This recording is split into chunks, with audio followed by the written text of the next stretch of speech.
Dan insyaAllah pada pagi ini kita akan mengupas tajuk yang ke-43. Ya. Tajuk 43 daripada 44 tajuk. Maksudnya ini yang kedua terakhir lah. Ya. Iaitu tentang adab. Ya. Adab berhutang. Ya. Adab berhutang. Jadi dalam hutang pun ada adab dia, ya. Seperti mana yang dinukilkan dalam hadis. Haddatsana Al-Makki bin Ibrahim, haddatsana Yazid bin Abi Ubaid an Salamah bin Al-Aqwa'i radhiyallahu anhu qala kunna julusan 'inda an-nabiy sallallahu alaihi wasallam iz utiya بجنازة فقالوا صل عليها فقال هل عليه دين قالوا لا قال فهل ترك شيئا قالوا لا فصلى عليه ثم أوتي بجنازة أخرى فقالوا يا رسول الله صل عليها قال هل عليه دين قيل نعم قال فهل ترك شيئا قالوا 3 دنانير فصلى عليها ثم أوتي بالثالثة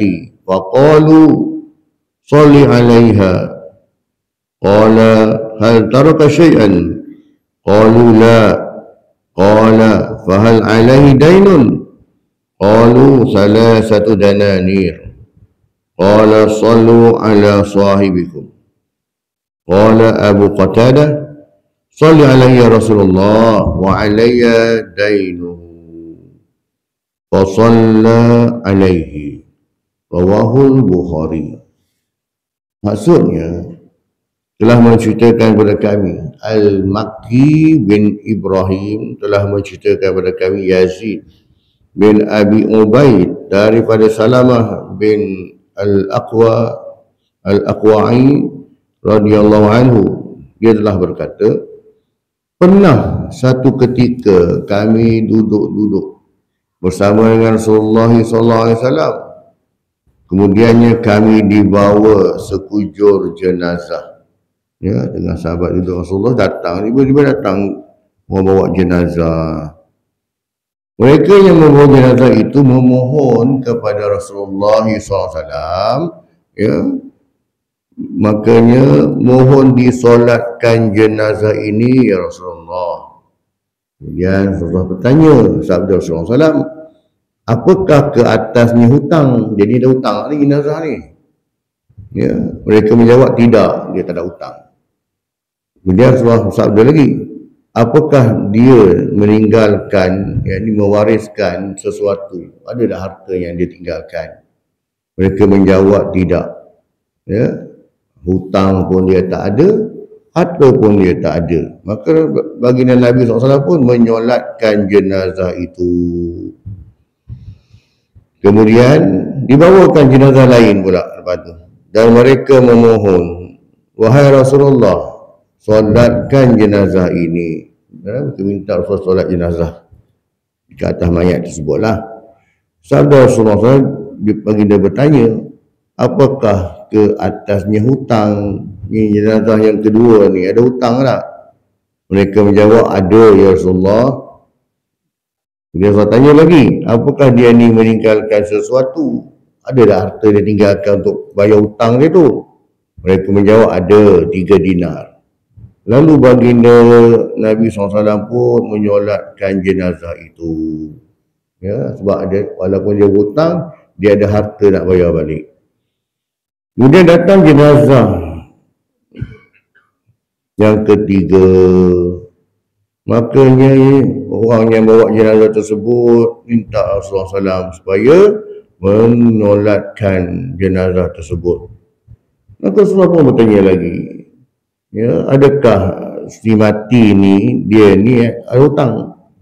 Maka mereka menjawab ada 3 dinar, dia hutang 3 dinar. Kemudian baginda tanya lagi, ya, bila mana dia ada hutang ini, maka biarkanlah kamu sekalian yang bersolat atas jenazah sahabat ini.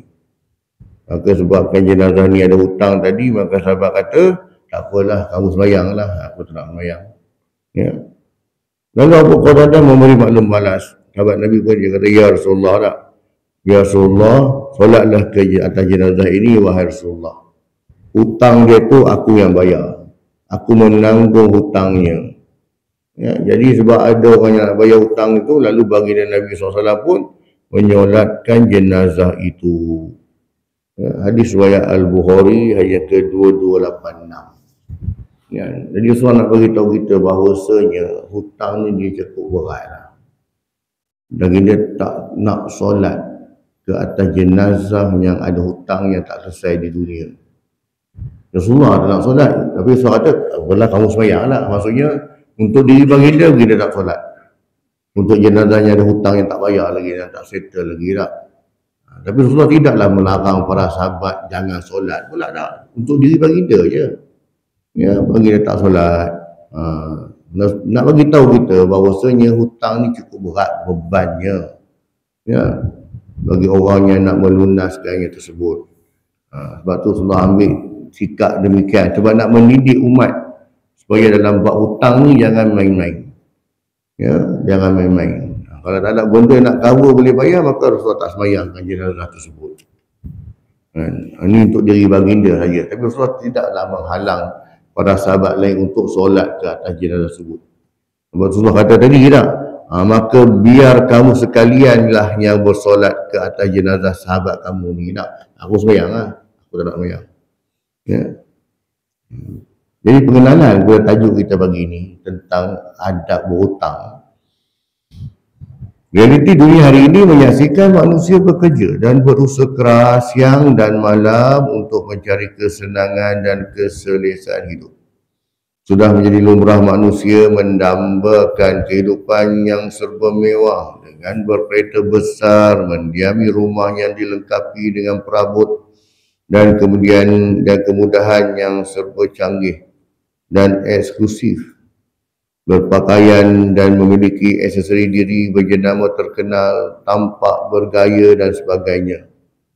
Kenapa jadi orang hutang? Sebab inilah. Ya, kalau atas keperluan tak ada masalah. Tapi kalau hutang itu ada sebab apa? Sebab keinginan. Tengok orang tu pakai kereta besar, kita pun teringin nak pakai, tapi tak pun nak cukup. Tengok orang tu rumah dia perabot, dia lengkap semua, kita pun teringin juga, tapi tak apa nak cukup. Ya, dia berkaitan dengan keinginan. Kalau keperluan kita faham, tak ada masalah lah. Ya.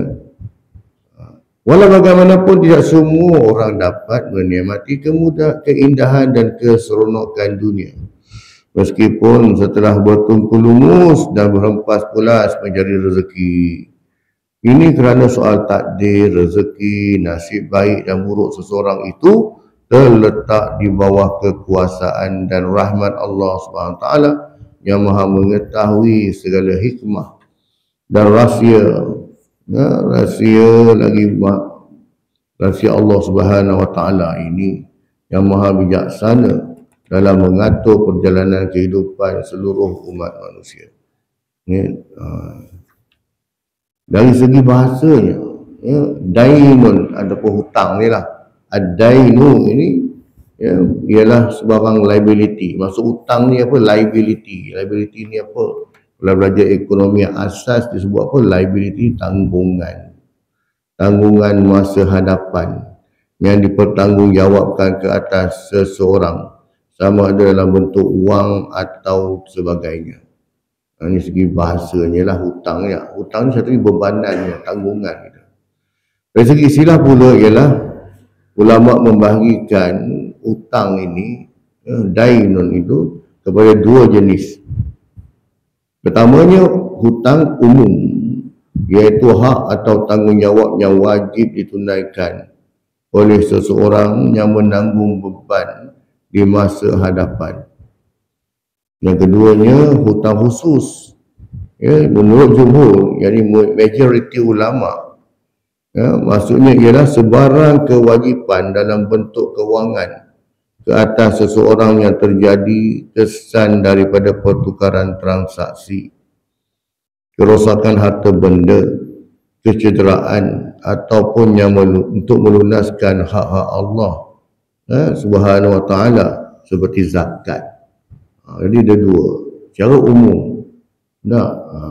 Tu orang kata kadang-kadang apa kan, dia tu hutang nyawa tu nyawa bukan berkaitan dengan kewangan kan, itu secara umum lah kan. Engkau hutang masa dengan aku, hari tu aku berhabis masa dengan kau kan, Lepas dia hutang masa, tidak libat tu secara umumnya sahaja. Yang keduanya hutang khusus. Dia sebut khusus ni berkaitan dengan kewangan lah.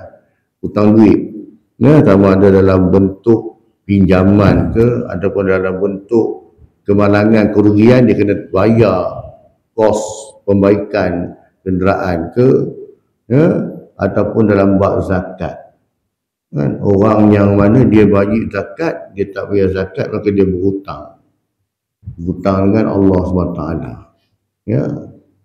Jadi bila dia berhutang tu, dia tahu dia kena bayar tapi dia tak nak bayar, maka Allah akan ambil kan. Ya, cara Allah Ta'ala ambil tu berbagai-bagai lah. Sama ada dengan musibah ke, sakit ke, apa ke tak.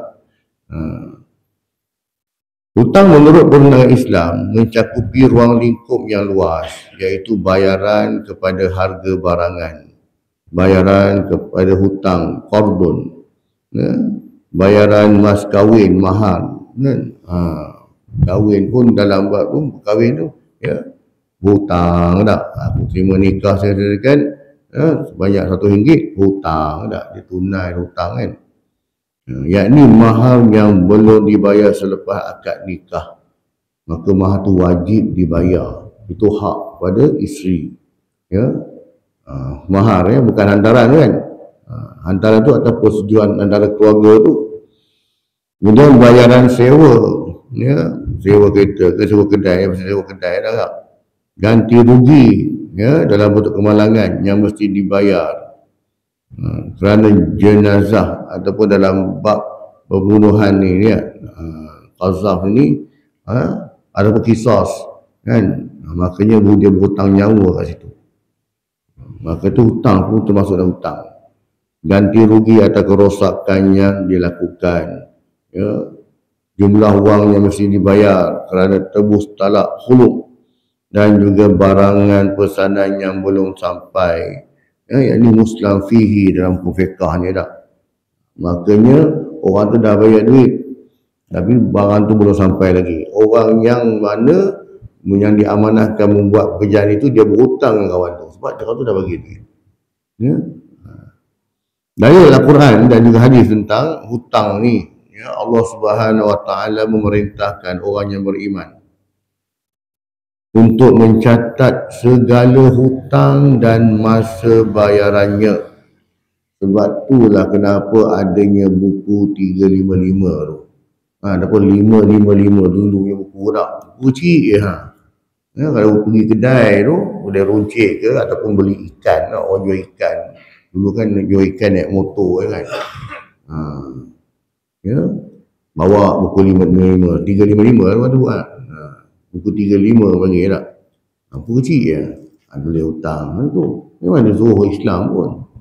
Kan, ada hutang orang bayar. Dia hutang itu, dia beli kat aku ikan, dia tak bayar lagi. Dia mesti RM60. Baru bayar RM30. Potong, tulis. Ni Islam suruh. Bukti dia apa? Dalil dia apa? Allah SWT berfirman dalam Al-Quran Surah Al-Baqarah ayat yang ke-282. A'udzubillahi minasyaitonirrajim.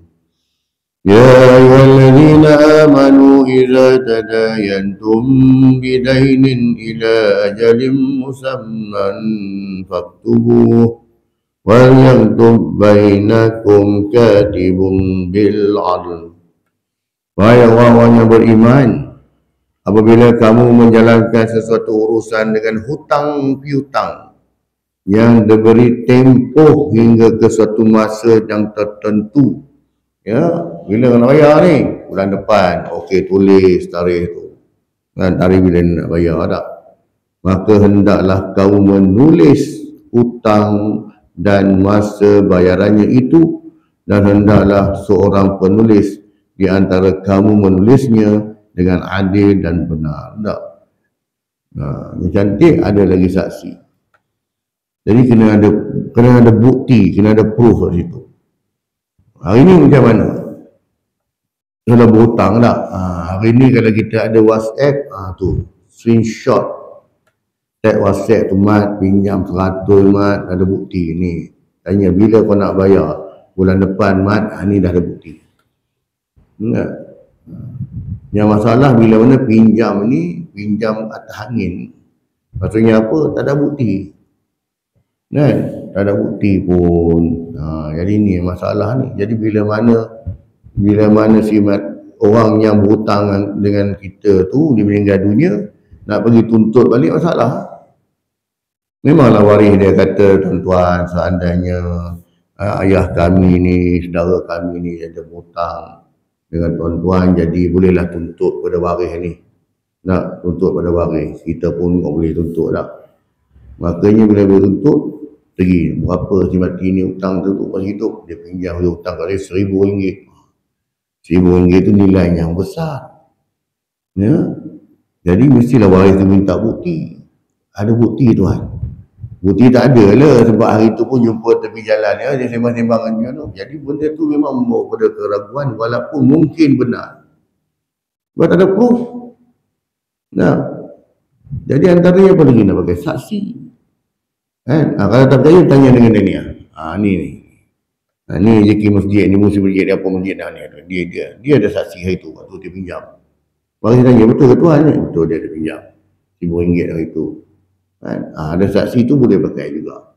Kan? Yang kuat tu tulis tu. Lagi cantik dia pun ada sign waktu pinjam kan. Bukan kita kata borang, isi borang apa semua ada pada daya. Yang penting ada bukti yang nak ditunjukkan pada waris nanti. Bila mana si mati ni meninggal dunia. Ada benda yang boleh tunjuk. Kan? Bukan kita cakap ada hari tu ni nak. Ataupun balik buang bukti WhatsApp tu. Ni nampak ni tuan. WhatsApp ni. Ni tarikh sekian-sekian hari tu tengok dia punya. Ada yang saya kan. Kuatlah tu. Kan? Ni kata Islam suruh buat benda ni. Supaya apa? Supaya tidak menganiaya orang yang memberi hutang tersebut. Bila mana si penghutang ni meninggal dunia, ada benda boleh kita tuntut. Bukti tak? Transaksi bank. Ya, pun boleh pakai. Apa saja benda yang boleh menunjukkan bahawa berlakunya transaksi hutang tersebut. Ada bukti itu juga. Ni Islam suruh. Tapi bila tidak ada proof, ini masalah. Hutang juga merupakan satu amanah yang wajib ditunaikan dengan secara adil, dan hukum untuk melangsaikannya sebagai satu akad antara sesama manusia adalah wajib. Berarti satu perjanjian. Bila kau nak bayar, ya, ataupun dia nak bayar secara angsuran. Ya. Ini seperti yang disebutkan dalam Al-Quran juga, dalam surah An-Nisa ayat 58. Inna Allah ya'murukum an tu'addul amanati ila ahliha wa idha hakamtum bainan nasi an tahkumu bil adl. Sesungguhnya Allah menyuruh kamu menyerahkan segala jenis amanah kepada ahlinya yang berhak menerimanya. Dan apabila kamu menjalankan hukum di antara manusia, Allah SWT menyuruh kamu menghukum dengan adil. Apa kaitannya dengan orang yang berhutang? Maksudnya ialah tengok orang yang berhutang. Kalau kita tahu dia ni memang pinjam puluh kasab, nak dapat pangkal hujung pun lesak, makanya dah tahu memang dia panggil macam ni, ngelaklah kita daripada nak bagi hutang. Buatlah cerita-cerita apa pun. Mat minta maaf lah Mat, bukan tak nak bagi Mat. Aku hari tu betul pagar rumah pun dekat 2,000 lebih lah Mat. Nak bagi kau pinjam, minta maaf lah tak dapat. Hari tu adik ipar aku baru dia minta pinjam Mat. Sebab apa? Alasan kita bagi sebab kita tak nak putus kawan dengan dia. Kita tahu dia ni memang jenis pinjam bulu kasapnya lah. Takat nak bagi RM10, RM20 tu boleh. Tapi kalau minta 100 ke atas tu, tak berapa nak nampak dia nak bayar tak. Jadi kita tak nak putus kawan. Kan? Bukan dia tak bagus, dia bagus dalam buat nak menolong. Apa tak ada masalah lah kawan kan. Takkan kita nak belanja minum kopi, roti canai, sekeping, tak ada masalah pun. Tapi bila nak pinjam yang besar-besar ni, kita mikir balik. Sebab apa? Waktu orang tu meminjam, dia sanggup tebalkan muka dia, dia sanggup menggemis minta pada kita. Waktu nak bayar, kita pula jadi penggemis minta dekat dia. Kan? Padahal aku ni tak ada apa-apa pun, aku bagi pinjam je pun. Dan kau janji nak bayar tapi tak bayar-bayar. Kita pula menggemis. Sebab tu ala hari ni style yang orang punya style pada ganas sikit. Dia pergi upload dalam Facebook je, kan? Dalam media sosial. Tuan-tuan kenal tak muka orang ni tuan-tuan? Jumpa kat mana-mana kan dia ni scammer dia ni apa tak? Ada orang tegur marah juga, kenapa aibkan dia, kenapa malukan dia? Dia hutang saya 5,000. Itu sampai sekarang tak bayar. Lepas tu saya takkan saya nak diam. Dan orang yang berhutang pula tu tadi, kalau betul dia rasa maruah dia tercabar, dia pergi saman lah. Awak telah menjatuhkan maruah saya kan. Tu cara hari ni punya ganas tak? Dalam media sosial dia. Siap sebut nama, siap ada muka lagi tak? Nak best lagi, tunjuk lagi ni transaksi ada ni. Sebab apa? Sebab orang yang memberi hutang tu dia pula terpaksa menggemis. Aku pula jadi pengemis minta hutang aku sendiri. Dalam bagi hutang tu dia tak ada interest apa pun. Tak ada dikenakan pun. Kau pinjam 2,000 lah kau bayar. Walaupun 5 tahun. Tak ada tambah pun. Sebab hutang dengan kawan. Sebab tu orang suka hutang dengan kawan. Sebab tak ada interest. Nah, jadi atas sebab itu. Kita ni atas dasar kawan. Tu yang bagi kita pinjam. Sebab kita tak suka-suka senang-senang kita bagi pinjam hutang pada orang kita tak kenal. Kita biasa hutang masalah tu lah. Hutang dengan adik-beradik, hutang dengan kawan, dengan jiran sebelah itu. Dia bukan melibatkan orang yang tidak dikenali. Jadi atas sebab itu, hutang punya hal, putus sahabat, putus saudara. Bukan yang banyak pun, tak banyak lah. 2,000 tu banyak juga lah kan. Tadi atas sebab itu tadi. Makanya orang yang berhutang tadi dia kena tengok. Kalau orang ni memang jenis hutang terbayar punya. Memang jenis liat, memang susah nak minta tu, ya Allah, bercinta tak. Makanya bagilah alasan, gunakanlah alasan. Dalam surah Al-Ma'idah disebutkan juga. Ya ayyuhallazina amanu awfu bil uqud. Wahai orang yang beriman, penuhi serta sempurnakanlah perjanjian-perjanjian. Kau janji nak bayar bulan depan, kalau tak dapat bayar bagilah tahu. Minta maaf Arin, aku tak boleh bayar lagi dah ni tak. Kenapa tak duit tak masuk lagi lah kan. Makanya minta tangguh boleh tak. Cakap baik-baik elok-elok kan. Berapa kau boleh bayar? RM20 boleh? RM20 tak. Itu yang penting tulis tadi tu. Kan? Kita pula kena jadi accountant pula dah. Tolong tulis pula tolak hutang. Padahal kita ni bagi pinjam tu, itu pun sebab tu je tak. Itu dia kata tadi. Beban ke atas pemihutang pula. Selain itu, terdapat banyak hadis yang menerangkan tentang ancaman terhadap golongan yang sengaja enggan membayar hutang. Antaranya, yang pertama, ancaman kepada penghutang yang tidak berusaha untuk melunaskan hutangnya tersebut. Rasulullah SAW bersabda, Man akhadha amwalan nas yuridu ada'aha addallahu anhu, wa man akhadha yuridu itlafaha aslafahullah. Barang siapa yang mengambil harta manusia berhutang dengan niat untuk membayarnya semula, maka Allah SWT akan menunaikan untuknya.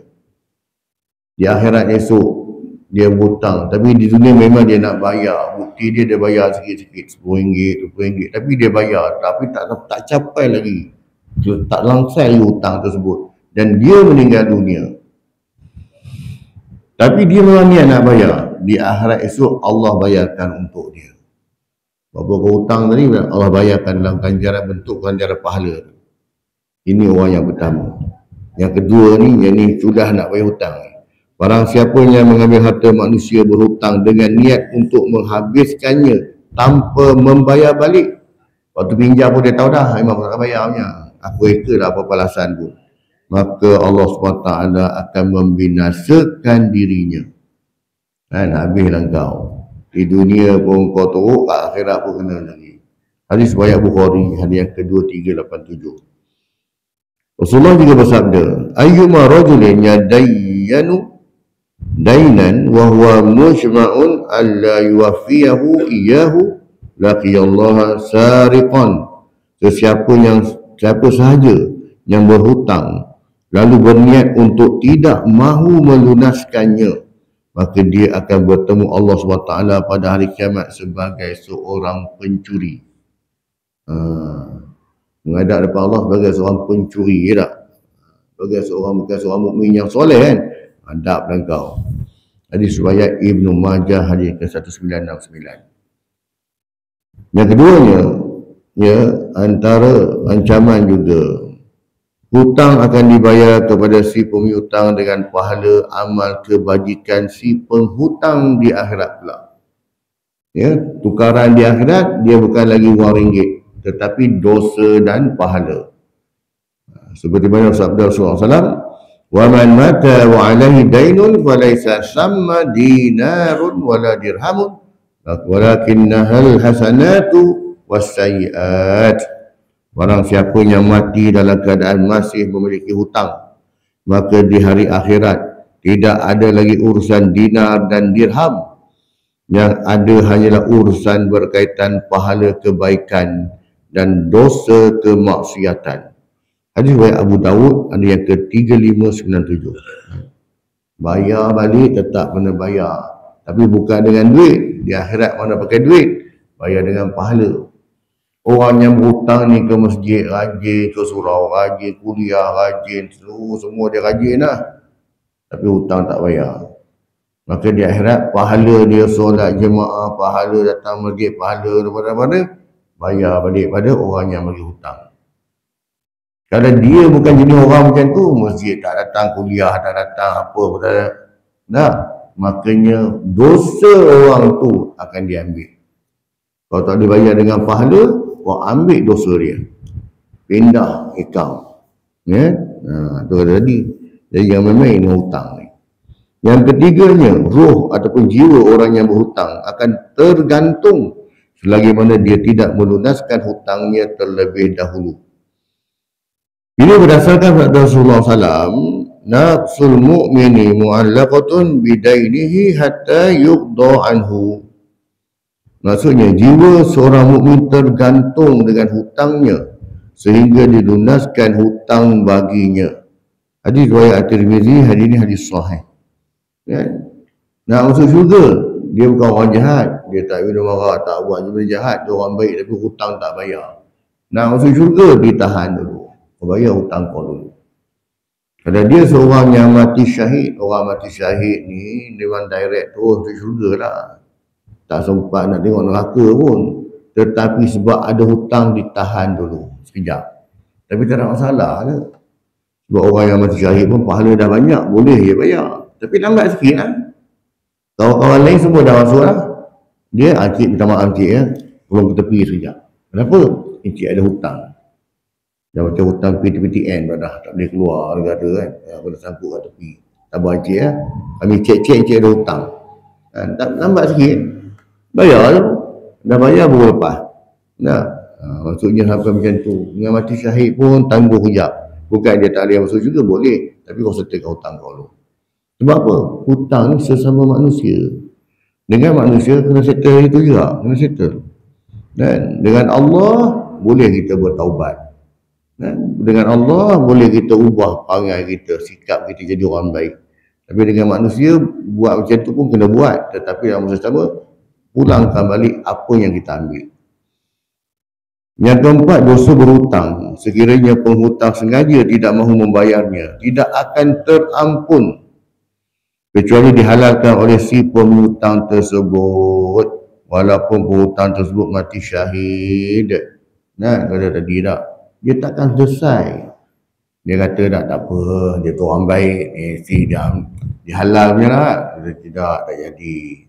Rasulullah SAW bersabda, yughfaru lisyahidi kullu zambin illa daini. diampunkan semua dosa bagi orang yang terkorban mati syahid.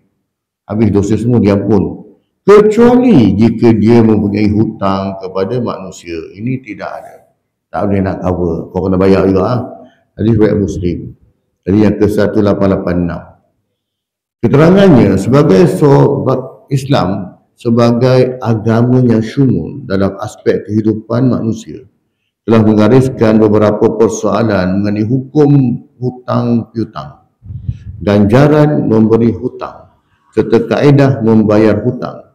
Rata-ratanya masyarakat terpaksa berhutang untuk membuat pinjaman kewangan untuk menikmati taraf hidup yang lebih selesa dengan tujuan untuk memiliki keperluan asas seperti kenderaan, rumah, perabot dan sebagainya. Terdapat juga mereka yang berhutang bagi tujuan menceburkan diri dalam perniagaan atau melunaskan lagi empire perniagaan. Antara lagi risiko apa tuan-tuan dulu kan, tak tahu sekarang macam mana kan, yang jadi penjamin ni. Kawan tu buat loan bank ke, loan mana-mana institusi ke, dia mari rumah kita merayu minta tolonglah. Aku bayar ni, kau jangan risau, aku jadi penjamin dia. Sign je. Kalau kita tak tahu, kita orang kan, bentar-bentar kita ni kerja makan gaji apa semua tak. Kerja kerjaan lagi senang lah. Kan, orang datang rumah minta pujuk tu tadi. Jadinya, kau sign jangan risau lah. Anak aku dia bayar ni, nak pergi belajar ni kan, kau jadi penjamin kan. Rupanya tak balik-balik Malaysia dah. Tempoh dah tamat nak kena bayar dah pun. Ya, naya pada orang yang menjamin tadi tu. Sebab tu orang risau nak jadi penjamin sebab tu. Kan, bukan pasal apa. Kan, dia menanggung risiko pula. Atau dia pula kena hampas, kena sita, kena apa dah. Ni sebabnya. Kan, dia pun menanya orang. Orang yang hutang tu, yang dia tadi, dia tak risau dah, nantak lah kan. Daripada dia dah. Ya.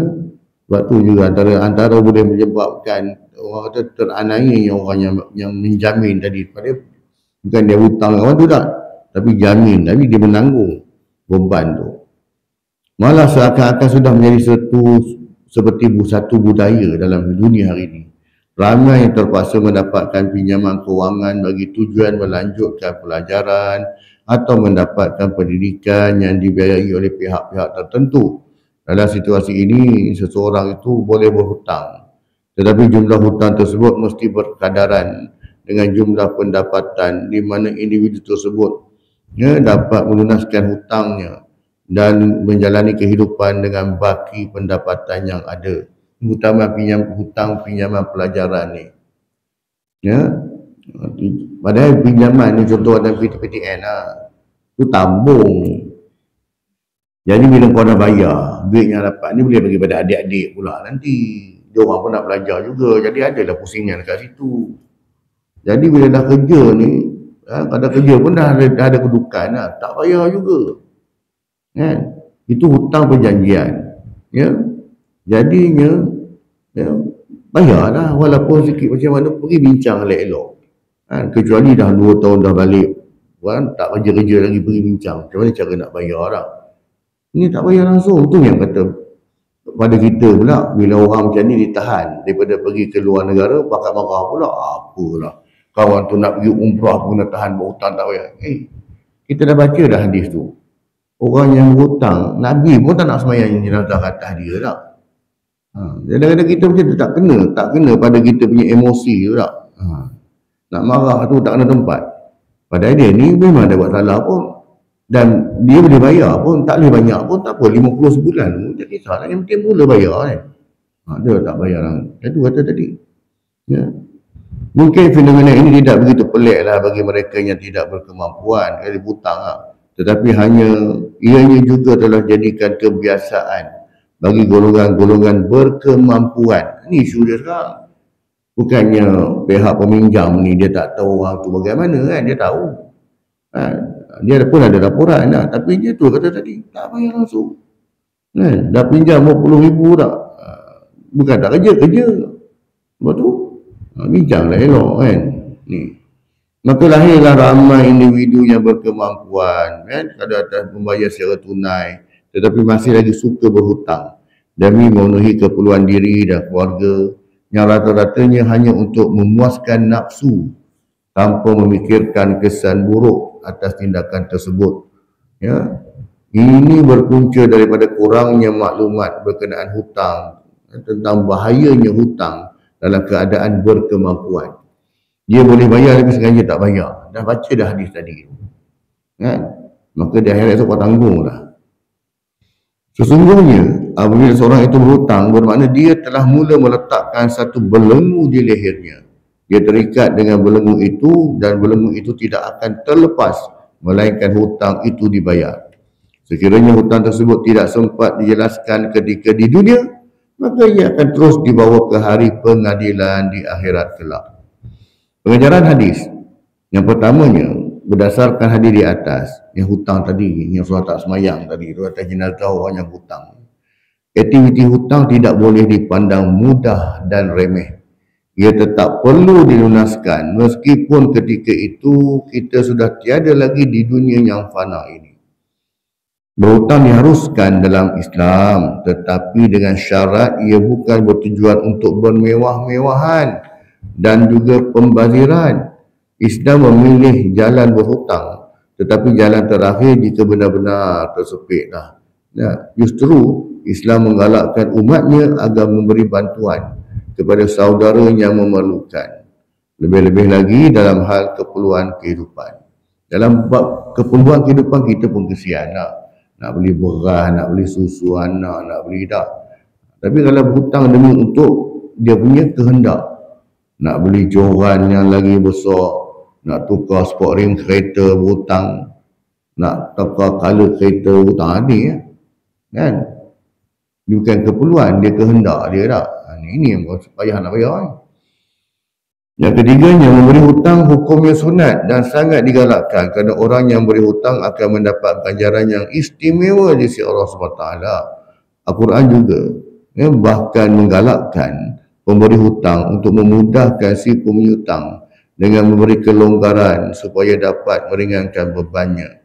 Manakala hukum berhutang pula pada asalnya harus, walau bagaimanapun dalam beberapa situasi yang berbeza, hukum berhutang berubah mengikut pada keadaan dan situasi. Kemudiannya, pengajaran yang keempat, Rasulullah SAW enggan menyempurnakan solat jenazah bagi orang yang tidak melunaskan hutangnya. Itulah keadaan orang yang mati dalam keadaan masih membawa hutang yang belum juga dilunaskan. Maka untuk membayarnya akan diambil dari pahala kebaikannya. Itulah yang akan terjadi ketika hari kiamat. Kerana di sana tidak ada lagi dinar dan dirham untuk melunaskan hutang tersebut. Yang kelima, Al-Quran menganjurkan supaya diwujudkan satu perjanjian secara bertulis sekiranya berhutang. Walaupun perkara ini mungkin tampak janggal jika ingin diterapkan. Kalau hutang 100 pun nak tulis amat, bukan yang banyak pun. Memanglah. Ya, bukan yang banyak. Aku ni tak nak putih kawan je, tulis juga kan, nak bagi tahu. Ya, terutamanya hutang ni, berhutang sesama kenalan, rakan dan juga taulan tak. Kadang-kadang ala tu pun nak tulis, tak payahlah. Hutang tetap hutang lah kadang. Ia perjanjian bertulis merupakan rujukan tuntas jika berlaku masalah pada masa hadapan. Kalau berlaku kematian yang berhutang kan, macam mana kita nak tuntut kepada warisnya. Kita pun tak berapa nak senang sangat kan. Jadinya bagaimana cara menuntut. Kesimpulannya pada tajuk berhutang ni, adab berhutang. Yang pertama, ambillah berat mengenai hutang kerana ia amat berkaitan dengan kehidupan di dunia dan di akhirat. Jika di dunia sudah tentu kemudaratan akibat tabiat berhutang akan menyebabkan krisis kepercayaan antara satu sama lain, bermusuhan, berdendam dan menyebabkan maruah tercalar. Manakala kehidupan selepas kematian menjanjikan siksaan pedih kerana melakukan penganiayaan kepada manusia lain. Kan? Ada orang yang berhutang ni pandai juga. Jadi orang menyeling kepala ular ni kan. Dia dah hutang dengan kita apa semua, lalu dia buat musuh. Dia buat musuh, baik senang, tak jumpa, tak ada lagi minta aku lagi dah. Mana kata ini orang kan. Sebab tu lah, dalam kita memberi hutang, kita fikir habis-habis dulu. Setakat bawah 100 tu, boleh juga lah pinjam mata je lah. Tapi kalau apa tu lah, tu kata fikir betul-betul. Sebab dengan hutang lah ramai orang hilang sahabat, putus saudara, jadi musuh. Itu kawan baik jadi musuh. Ya. Kesimpulan yang kedua, justru seperti mana kita bersungguh-sungguh meminta hutang, maka selayaknya juga kita bersungguh-sungguh membayar hutang, melunaskannya, walaupun dengan membayarnya dengan kadar yang sedikit setiap bulan. InsyaAllah, si penghutang berasa lega dan faham akan kesungguhan si penghutang menjalankan tanggungjawabnya. Tak boleh banyak bayar sikit pun, yang penting bayar lah. Bila dibayar tu paling kurang RM20, RM20 yang hutang banyak sampai RM10,000 lah. Yang penting kau bayar tu, bayar. Lebih bayar lebih. Dalam hutang ni tak ada bunga, tak ada interest pun. Yang ketiga, dalam pada itu berhutanglah dengan kadar selayaknya berdasarkan kepada kemampuan diri. Ya, ukur baju di badan sendiri ya. Usah sesekali mudah mencipta hutang dalam perkara yang bukan menjadi keperluan adalah satu kesilapan apabila kebanyakan masyarakat kita sekarang sanggup berhutang sampai terpaksa mengikat perut. Misalnya berhutang kerana ingin memiliki kereta mewah, sedangkan pendapatan bulannya hanya layak untuk memiliki kereta kecil. Dia seronok fikir nak dapat kereta mewah je, walaupun second hand pun, tetapi ni tak fikir maintenance tu. Sekali pergi servis berapa kau habis?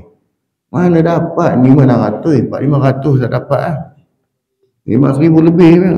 Tu tak fikir pula, gaji kecil je pun. Kan? Dia tak fikir yang tu. Dia fikir nak dapat kereta memang susah dah. Tak kisah lah kan. Tapi nya maintenance dia tu, road tax dia berapa pula, insurans dia berapa pula, dia tak fikir yang tu. Akhirnya fenomena ini akan menyebabkan si penghutang terpaksa menanggung biawak hidup saban bulan. Justru fikirlah dahulu sebelum berhutang. Yang keempat, sebahagiannya penghutang sengaja melupakannya. Ada yang menganggap dia tak penting lah. Dia dah berhutang, dia buat lupa. Maka malah ada yang membuat persepsi sendiri bahawa penghutang itu sudah melupakannya. Dah ingat dah. Halal kan yang risau lah. Enggan melunaskan hutang akan menyebabkan penganiayaan kepada penghutang kerana haknya dikhianati. Perkara seperti ini amat kerap berlaku dalam masyarakat, terutama sesama saudara mara dan kenalan. Kesimpulan yang terakhir, betapa besarnya dosa tidak melunaskan hutang. Hatta orang yang mati syahid ketika berjihad di jalan Allah SWT pun tidak dibenarkan masuk syurga sekiranya masih berhutang. Apatah lagi kita ni lah.